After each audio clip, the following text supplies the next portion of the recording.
Good morning. This is the Board of County Commissioners Board Work Session. It is Thursday, November 9th, 2023. It is 9:03 a.m. This session is set to go until 10 a.m. This is a hybrid meeting. We're at 3000 Pacific Avenue Southeast, room 110. For public virtual attendance, you may follow along on the Thurston County YouTube channel.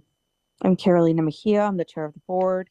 Vice Chair Ty Menser in the boardroom. Commissioner Gary Edwards joining via Zoom, and he'll be in the boardroom shortly. We also have interim county manager Robin Campbell, as well as assistant county manager Rob Gelder. And today on our agenda, it's the Solid Waste Advisory Committee update. And we'll go ahead and do introductions, and then we can get started. Yep, I'm going to, thank you, Commissioner. I'm going to turn it over to Jennifer Walker to kick us off. Perfect, thank you. Good morning. This is an annual briefing that our Solid Waste Advisory Committee Chair and our Solid Waste Manager, Jeff Bickford, Solid Waste Advisory Committee Chair, Renee Radcliffe Sinclair, and then our Senior Program Manager for Solid Waste, Amanda Romero. So the board has asked annually that the different boards and committee members come forward and share with the board what they've accomplished this past year and what they're planning for into the next year. So with that, I will kick it over to Jeff. Thank you. Good morning, Commissioners. Jeff Bickford, Solid Waste Manager. And as Jennifer stated, we're here to give us an annual update on the goings on with the Solid Waste Advisory Committee and our past. Very good, thank you. For the past year and what we're looking forward to. So as a refresher, counties are actually required to establish a SWAC as per RCW 70A. Oops. Scroll. There we go. Okay. RCW 78.205.110. It requires the RCW requires a minimum of 9 members representing a balance of interests. Obviously, our makeup is above that minimum. The SWAC here in Thurston County was established back in 1989, so it's been around for quite some time. And really their purpose here is to review programs and facilities and advise the Board of County Commissioners on rules, ordinances, policies, and the solid waste, and review and work with us on generating the solid waste management plan, which we perform every handful of years. As far as our current membership, and I know we've been talking a whole bunch recently about membership, so just to have a list of our current members. To my right here, Renee Radcliffe Sinclair is a District 3 representative, resident. Our Vice Chair is Ed Kunkel from the City of Lacey, Commissioner Kunkel. Commissioner Mejia, of course, sits on this as well. Then we have from the Port of Olympia, Port Commissioner Downing, City of Tumwater, Commissioner Kathy, Councilor, partially from the City of Olympia, Councilperson Richardson from Yelm, Council Member Clam from Tenino, and Councilmember Presley from Bokota. We spoke about this just recently, we have an agricultural interest representative, that's Greg Schoenbachler. Just as a point to note, he was the individual who previously had held the agricultural position as well as one of the citizen positions. As you know, we reduced that from 3 to 2. He's maintaining his representation on the agricultural representative on this board, but no longer represents the citizen spot, since that one of those was reduced.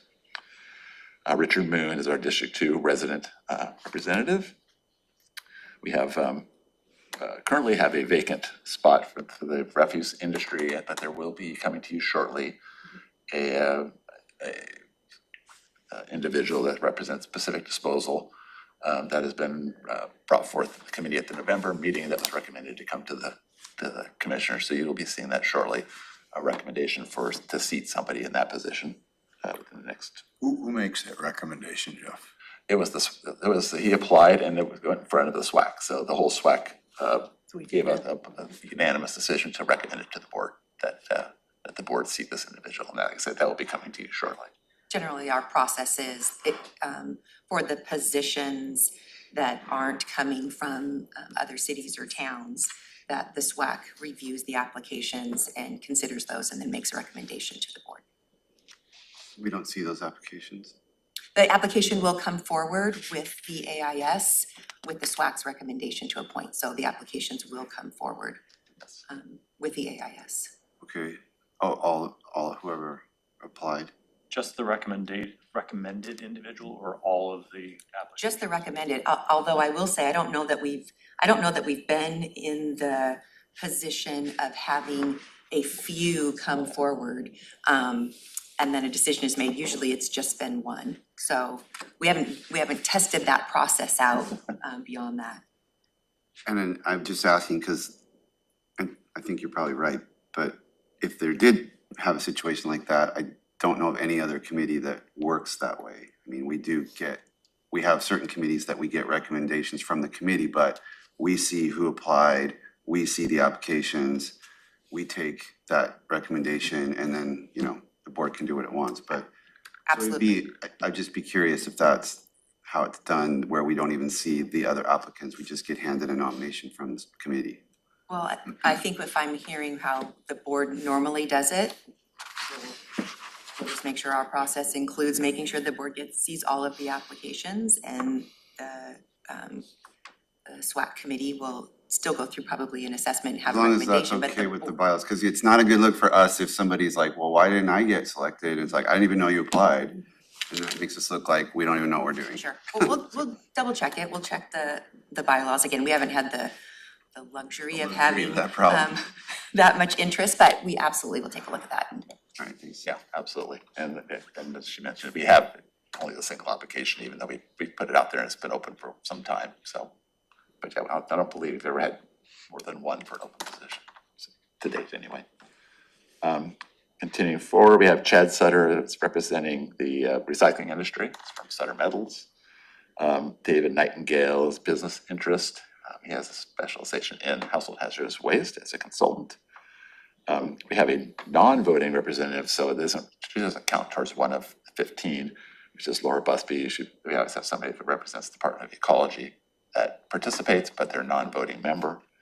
And then lastly, we have a vacant position for the city of Rainier. So right now, with us moving forward with the refuse industry rep, we really only have one additional vacant position on the council, on the committee. So as far as what we've done over the past year, I am going to pass it over to our chair. Thanks, Jeff. And I know this will surprise you, not everyone wants to talk about trash once a month.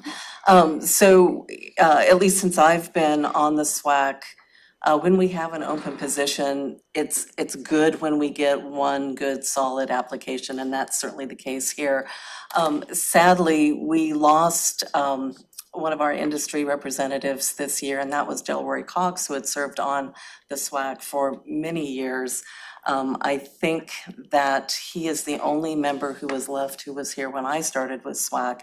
And so losing his institutional memory was a big loss, but replacing someone from Pacific Disposal would certainly be a good addition to our group at this point.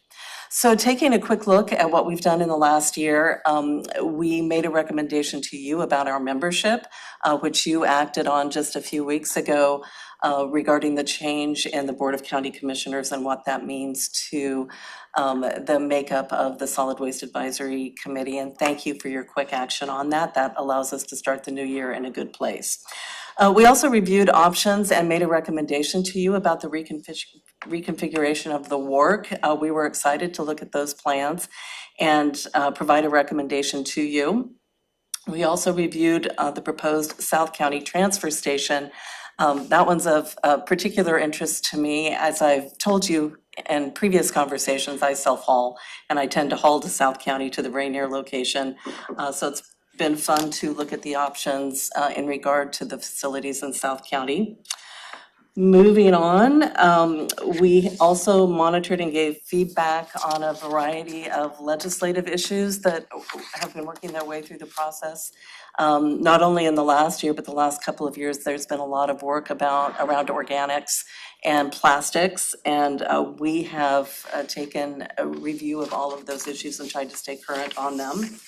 We toured a regional material recovery facility, Pioneer Recycling in Tacoma. Most of our members were able to make that tour and had very good feedback and learning opportunities as a result of that tour.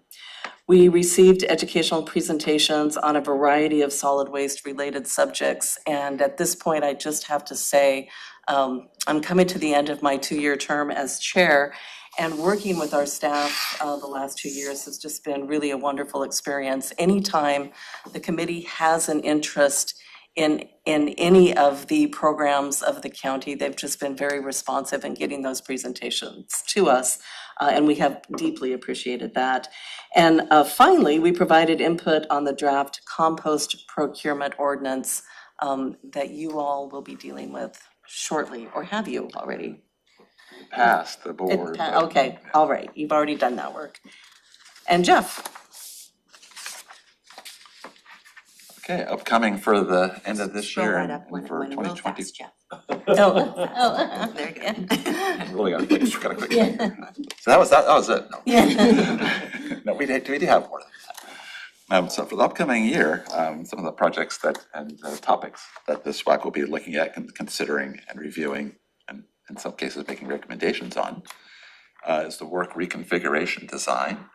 As you know, where you have a consultant that's doing a basis of design document looking at basically creating the basis for what will eventually be the overall, the actual design. So this is, it's like a pre-design essentially.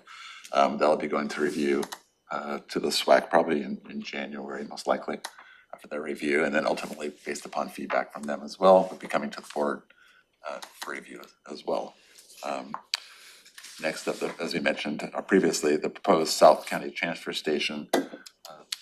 Looking at next steps, at their October meeting, they received a presentation from HDR and Wendy Mifflin on the siting study that was performed over the spring and summer. And we would be bringing that similar briefing to the board early in January, so you can get a presentation from them as well, so you can see where we're at, and then we can start to think about what our next steps, if any, where we would want to go from there. Solid waste ordinance, we have other, besides the membership aspect of the ordinance, the solid waste ordinance has some other places where it needs some tweaking, particularly on the minimum levels of service. The ordinance as it was written is out of date, particularly with those being required by our haulers that they must do as far as the minimum levels of service. For example, it currently requires that glass be picked up at the curb, and that's just not a reality in today's market. Nobody picks up glass anymore, but it's currently in the ordinance, it's required. So there's things that need to be tweaked and updated. So the SWAC will be working with them as well. We'll be preparing a draft of that, running it to the advisory committee, get their feedback and tweaks, and then ultimately this will end up in front of the board because it would be an ordinance change. What's the deal with glass? Just can you give us a little high level of? Yeah, it's difficult particularly from the curbside perspective. One, you have to keep it separate from your other recyclables. So right now, most curbside recycling is just the cart. Commingled. So, and they don't want glass and commingled because the glass breaks and then it gets into compresses itself into the paper, which basically contaminates the whole rest of the recycling load, which makes it all waste. So typically you want to keep your glass separate, but you only have the one truck. So generally speaking, they don't pick it up at curbside anymore. It's usually, if you have it, you need to take it to a recycling depot where it can be set aside separately. But it's heavy, the market's poor for it. You have to pay to get rid of it. It's actually a cost to recycle glass for the haulers. Is the cost of making, I've heard the cost of making new glass is less than recycling Yep. old glass. What's the deal? It could be close. It kind of, it really depends on I mean, how. really, that it's a losing proposition. I just want to know, is that true or not? It does, again, it costs 30 to 40, it costs the haulers $30 to $40 a ton just to get rid of it at a glass recycling place. Really, that depends where your market is and where you're at. I mean, if you're close to a glass recycling facility, your How costs. about for us, though? For us, Does it cost more to, recycle versus, recycle versus put it in landfill? Or before I answer that, I'd like to do a little bit more. I hate to give us the flip response, but I would need to find out more, probably particularly from the recycling companies, from Republic and Waste Connections, how close are we to that balance? Because I don't want to just say it is or it isn't without knowing that for sure. My glass is being picked up curbside. Curb? We have to keep it in a separate thing. Are you in Olympia? In Olympia, UGA. I'm not served by Olympia, I'm served by It's Lemonade. picked up once a month Okay. here in the Once a county. month. Yeah. So I think, So I don't know where they're putting it in their truck. no, it's separate. It's a separate vehicle that comes around. It's an individual that comes out and picks it up, like our neighborhood. We kind of We have a laundry pull them- basket. put them together so they don't have to do so many. But I think in terms of just the conversations that will be had, that's one piece. I mean, it is a service that's provided, and so it ultimately will be up to the board to determine how they want to move forward, but we want to make sure we have enough information for you to make an informed decision. Because I think there's other items There's many others. as well, because you'll see that we've made, like, we no longer are able to have taken styrofoam, and why we weren't able to do that, because there's not a market for that. Well, When you say you're no longer able, what about in the trash? You mean, so if For somebody throws recycling. away some styrofoam packing, they're not supposed to be doing that? Oh, you can throw it in the You can trash. throw I it mean, away. it's the recycling, I meant the recycling. Oh, okay. and there's other things like how, what's required of multifamily housing. I mean, there's, besides just regular residential curbsides, I mean, there's a lot of issues that are just outdated. So it's kind of an overhaul of that ordinance that we'll be working with, so, and working with the committee as well. And then additionally is, they'll be looking at some various climate mitigation actions, for example, reviewing the solar panel installation proposal. That's continuing to move forward. As well as, again, other educational opportunities. I know we're gonna be having a presentation early in the year on waste to energy, because it was requested by some of our committee members. We can have that presentation, it was canceled for November, but early in the year. And probably some site visits as well. Pardon? Probably some site visits to other sites, like other transfer stations, maybe the compost facility at Brady. Because we've had requests from our committee members to go see some of these solid waste facilities. We even had requests to go out to Roosevelt landfill, some committee members out there, so we'll try to schedule those in as we can.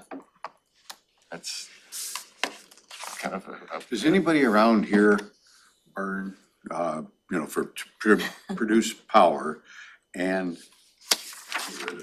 garbage? Spokane. Yeah. correct. Spokane's the only one? Correct, in this state, and then in Oregon, it's Marion County, Oregon, it's in Salem, there's Stop one. sharing, yeah.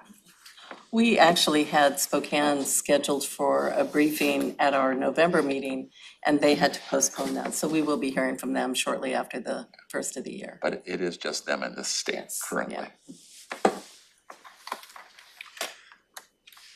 Can I ask, so when I started on the board, there was this work on the solid waste management plan, I wanna say? Yes. yeah. And how often does that have to get redone?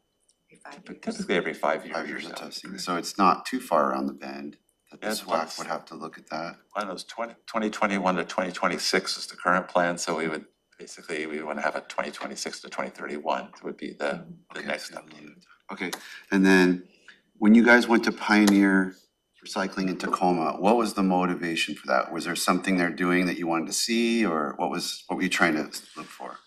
So our committee, it's been quite some time now, but our committee has visited the Roosevelt landfill site, and periodically we do like to go out and see the facilities that we're talking about so often, to really see what they're doing on the ground.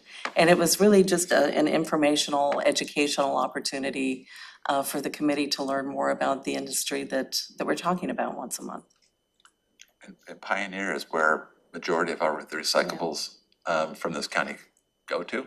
Because that's the curbside, majority of it goes to the Pacific over there in Lacey, which they reload it and then they take it to Pioneer to the material recovery facility. That's where they sort out all the different commodities.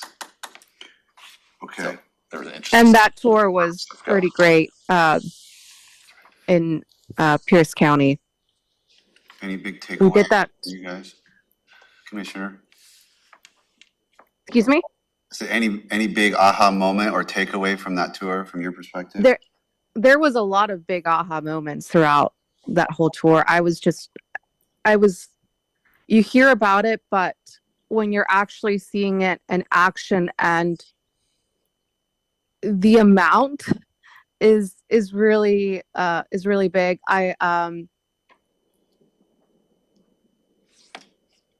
The whole process for me was just very interesting on how they go through all the recyclable items, how many stations there are for like double and like triple checking the items that are going through. That was really surprising. I thought it would be more, I guess, like more technology, but it's actually like still a lot of people working there and doing that manual shifting and looking through the items. So I thought that was a big aha moment for me.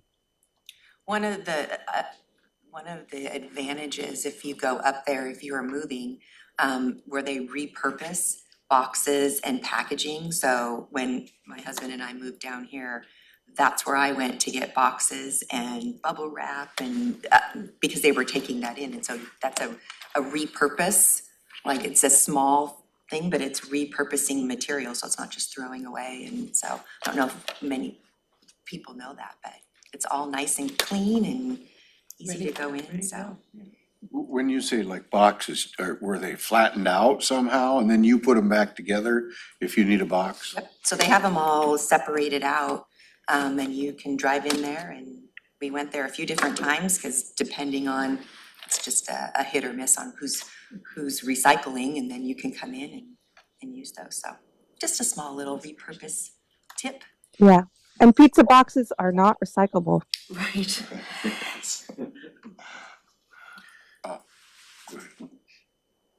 All right, go ahead, I'll go to you. What kind of new technology is on the horizon? I mean, I don't know, they shooting garbage with a laser and it vaporizes and Actually, turns into electricity or what? probably one of the ones I think we're gonna start to see more frequently here soon is gonna be anaerobic digestion, which is basically you're putting them into typically it's just for organics.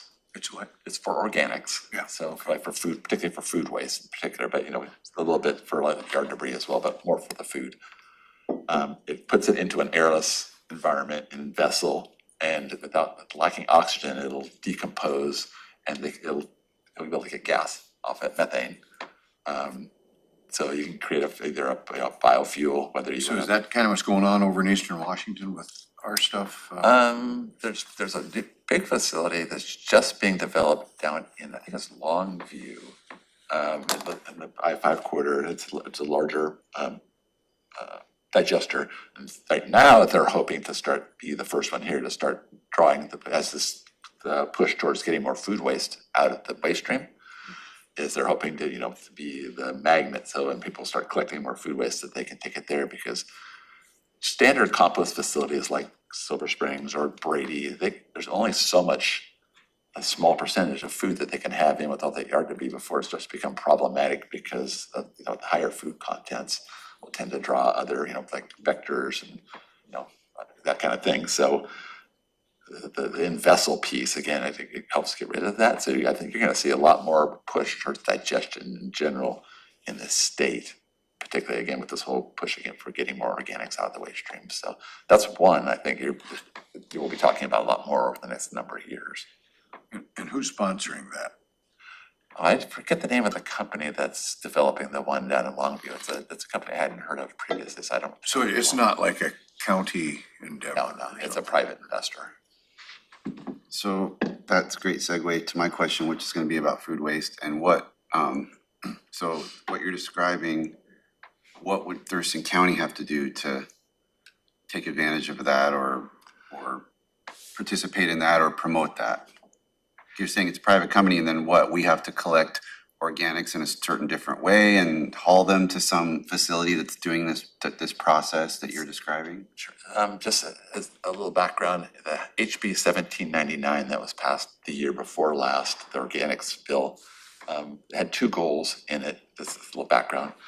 One was it covered a lot of other topics as well, but two of the biggest one is to create the goal to reduce organics in the garbage by 70% by 2030, and to reduce the amount of edible food waste, that could be used and actually fed to people, by 30% by 2025. So this push to get 70% of these organics out is gonna, and then related to that, there's a piece for commercial customers that produce starting January 1st, actually, of 2024. Anybody that produces more than 8 cubic yards per week of organics has to either get curbside service, so like for businesses, this is gonna be larger businesses naturally, 8 cubic yards or more a week, that's a lot of material. They will have to manage the organics appropriately. Either they get curbside service or they can haul it directly to an organics facility. Then the following year in 2025, that threshold drops to 4 cubic yards or more. So if a business generates 4 yards or more per week of organics, they have to get that service. So what we're gonna see is the business level of those organics getting picked up is really gonna start increasing. Then the following year in 2026, any business that produces 4 cubic yards of garbage or more be required to have organic service. So the haulers, whether it's Olympia or LeMay, because they haul everybody else, will be really ramping up and collecting a lot more organics. So it's really, they would be the ones needing to find a location for this material. So that we might have some impact on directing them to do that or working with them to develop these programs, but they would probably be the ones that would coordinate with the private companies to take it to someplace that has that capacity to manage it. Commercial. Yeah. Food waste. Yeah. So there's gonna be, that's gonna be a big thing, and I know we actually have somebody that's working specifically with businesses right now, one of our staff, as this continues to ramp up to help them get teach them about the program, what's required, and helping to coordinate, where their waste stream is gonna go. So that they will be the ones that will actually physically be picking it up. And it's, our flow control goes only to garbage. We don't control recyclables, materials as per our flow control ordinance. We can only control the flow of waste. So they'll have that material and they can take it where they need to take it. That's licensed with the state, to appropriately, has the permits that they need from local health authorities, et cetera. Do we handle any product from Fort Lewis? Not officially, but we, I reason I chuckle this, of course, we have probably people that are soldiers and people that work there or stationed there that live out and they might self-haul to us at the work. And we know we get self-haulers from that site, but from We don't have a actual Fort Lewis contract. itself, no. They do business with Pierce County solely, is that, Yeah, we don't, as far as the, or do they have their own? Their own. they most of their waste will end up going to the LRI landfill, which is just in the south hill of Puyallup. But yeah, that's where Pierce County's waste goes, but we don't get anything official from JBLM at all. Just some of their citizens and some of their residents. I don't know how much time we've got here, but I'm a little curious about the siting issue, if you're, where we're at on that whole process from a community perspective. I get asked once in a while, I've heard something saying, well, I don't know what's happening. So for your South County siting issue. Yeah, we had HDR prepare a report of a siting study where they looked at all the available sites. So taking just a step back, Sure. that's coming to the board. Exactly. Right. Probably in January. First quarter of next year, within the first quarter of next year, Yeah. we're coming to the board to provide a briefing on it as to where we are. I just want to make sure. So it's not, so Jeff's going to share some information, but we're specifically coming to the board to provide more detailed briefing on it. So we'll come with a presentation that'll show the results of this sighting, initial sighting study and where we're at that point. But yeah, we wanted to have the full board members here as well. I mean, so I guess that had something to do with me asking about Fort Lewis. I was thinking that, there's a lot of vacant land there between Rainier and Lacey. And if there wasn't a potential for a partnership, maybe, to help them out, help us out. Mainly because of the different categories of roads that it's gonna take for ingress and egress on people going in and out. That's all. Just wondering if that ever comes up, that, maybe we could cut a deal with somebody, make a better deal for the taxpayers. I don't believe that was they came up as one of our sites, preferred sites, but that, that doesn't mean that couldn't be looked at in the future. As far as They working want to with. build an airport there. Don't know if you've heard. Yes. Really, they do? Well, I mean Oh, sarcastic. you mean that's but- that, Yeah, but that was that's one the of the state. sites. Yeah, business. yeah, Oh, yeah. I think that's dead, but anyway. Yeah, it It's is. dead for our lifetime, or at least my lifetime, not you young.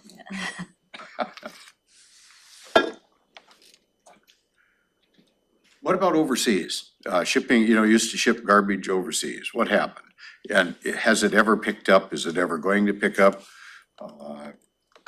Doubtful. How are we doing that? It wasn't garbage, well, I guess in a way it Well, was. supposedly It was recycled. recyclables, but there was very contaminated recyclables that were going over, particularly into China, and there's the China sword, that I think it was 2015 or 16, right around there. It has not. I mean, they've kept that line down pretty hard, so that has not picked up, and the good thing is it's made us, and I mean just the US, particularly the Western US, is from our perspective, have to try to develop more local processing, because before it was just easy to get lazy and just send it overseas. But I'm not trying to push for having cleaner recyclables, because that was the issue with them, was just, your paper was just so contaminated that they just didn't want to take our garbage anymore. So it hasn't really picked up from the international perspective. Is there, oh, go ahead. Well, I was just gonna, I think it's connected to your point. I think we heard at WASAC, I wanna say last year, presentation, might have been Republic, it was one of the companies, but they were talking about these new innovative plastics, like kind of like a hub. It seemed like it was gonna have a very wide scope, like a regional, not regional like South Puget Sound, but like regional, like Western United States, and all these plastics would go there, and they'd invest in the technology to truly be able to recycle them in a cost-effective way. I mean, they're trying to work out the numbers and all that. Is that something They are that? moving forward with that, and you are correct. And that is, it's a plastic processing facility, but it's very high tech, so they can, again, because there's so many variations on these each of the different types of plastics. The one that would serve our area is being built in Las Vegas. Las Vegas, yeah, that's what I remember. So So they're that's moving real forward and that's with it. gonna happen. It is. And then that doesn't really affect us, it's how the companies like Republic would dispose of and deal with the it's how stuff they they would pick market. up. Yeah. But it would help, obviously, I would think. It would help us. I mean, it would, one, we'd know that it's being used and used appropriately and it wouldn't end up as waste. But yeah, they're moving, and then they're building 2 or 3 other ones in other locations around the US, but the one that would serve the West Coast is in Vegas, because of its nearness to once they've stripped it all into their components, and then you basically have a melt of they're close to the markets for reuse. Where because they want to be close to, once you've got Sample in it, or where's the whatever. manufacturers that are gonna use these items, so. As we get more effective with the recycle process itself, is there a chance that our volume will drop off enough that we need to rethink how we're doing things? I mean, what I'm wondering about is, like, would China or wherever that other product was going, if we had cleaner garbage, cleaner recyclables? I mean, I know that that was the problem, wasn't it? That it was too contaminated, so it wasn't all usable. And if we ever got it to where we had pretty decent recyclable, is that possibly gonna pick up as well? I mean, it's possible. The good news is that they're trying to, since this time, they've been trying to generate more mill and, basically reuse capacity in the United States. So one is you reduce your hauling by having your markets be that much closer. So that has helped, but not to say that couldn't happen. I mean, it could potentially. I don't think we can ever rely on foreign markets to take our recycling or our trash in the future like we have in the past. And one of the unanticipated benefits of what China did a few years ago is that it's forced us to become more innovative about how we handle our recycling. You mentioned the facilities in Las Vegas. I think that's the first of many that we're gonna see. And you asked earlier about technology and how technology was changing this industry. That decision by China a few years ago has forced us to be more innovative, and that's not a bad thing. As Jeff mentioned, just the transportation of those recycling materials was significant, and it's better to reduce even that. When I became commissioner, I knew literally nothing about solid waste, and I remember thinking when I was learning, it was a conference I was at very early on, and I remember hearing all this stuff, and I was just like, really? We're like bundling up trash and shipping it to China? It didn't even make common sense. I mean, it did not seem like a very well thought out long-term strategy. It's an interesting thing, and it's a service that the county provides that none of us ever think about. And it's far more complicated than people realize. Yeah. No, it's been super interesting learning about it. It is interesting.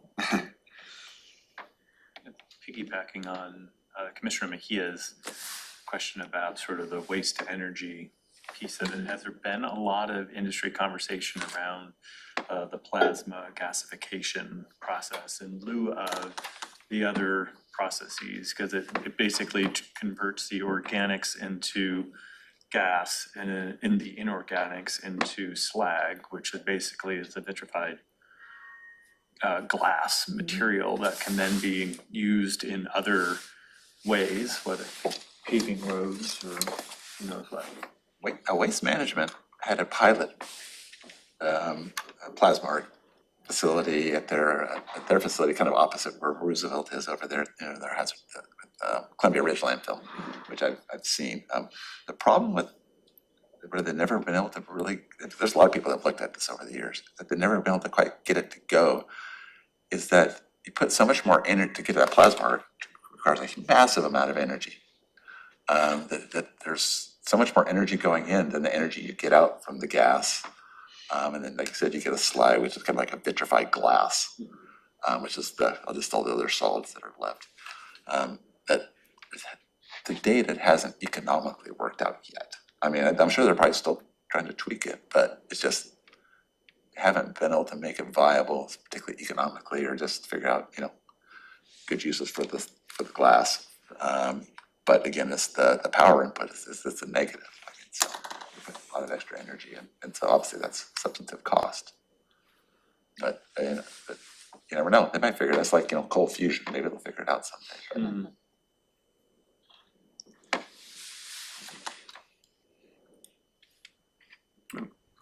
Great. Pretty interesting stuff.